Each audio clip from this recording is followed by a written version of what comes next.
काळामध्ये ज्या योजना माझ्या मायमाऊलींच्या करता दिलेल्या आहेत, बांधवांच्या करता दिलेल्या आहेत, बऱ्याचशा योजना आज देखील त्यांना माहिती नाही. मुख्यमंत्री माझी लाडकी बहिणी योजना माहिती आहे. त्याच्यामध्ये पहिले 3,000 रुपये आम्ही दिले 2 महिन्याचे. आता सप्टेंबरचे 1,500 रुपये सोडलेत, ते तुमच्या अकाउंटला येतील. काहीच्या आया बहिणीच्या अकाउंटला आले. रक्षाबंधन होऊन गेलं तरी देखील जाईल तिथं माझ्या मायमाऊली मला राखी बांधतात, अतोनात प्रेम करतात, पाठिंबा देतात. ते सांगतात की दादा तुम्ही आमच्याकरता एक चांगली योजना आणली, सरकारने आणली, महायुतीने आणली. आणि धनंजयनी सांगितलं तसं विरोधक टीका करतात.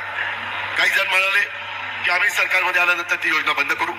का रे बाबा, तुमच्या का पोटात दुखतं? जर माझी मायमाऊली खुरपणीला जाते, काचा गोळा करते, कचरा गोळा करते, धुणं भांडी करते, अशा पद्धतीची कामं करत असताना झोपडपट्टीमध्ये राहते, गरीब आहे, आम्ही योजना आणल्या त्या एका समाजाला, एका जातीला, एका धर्माला डोळ्यासमोर ठेवून आणल्या नाही.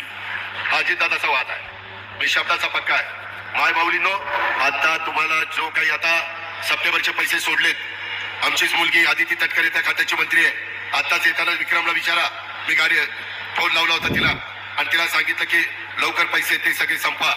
ते संपवले की पुढचे पैसे सोडतो आणि मग तुम्हाला आचारसंहिता लागायच्या आत माझ्या मायमाऊलींना ऑक्टोबरचे नोव्हेंबरचे 3,000 रुपये परत तुम्हाला पाठवतो. जसं माझ्या रक्षाबंधनला आम्ही 3,000 रुपये दिले, महायुती सरकारने दिले, तसं भाऊबीज आहे. भाऊबीजेला पण माझ्या बहिणीला, माझ्या मायमाऊलीला मी खाली हाताने पाठवणार नाही. तिला ओवाळणी देणार म्हणजे देणार. हा माझा वादा आहे. हे सांगायला मी जनसन्मान यात्रेच्या निमित्तानं जातो. मायमाऊलींनो, सगळ्यांना सांगा घरी जाऊन, काही काही घरामध्ये दोघींना पैसे येत आहेत.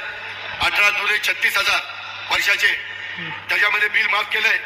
त्याची 10,000 रुपयाची बचत झाली.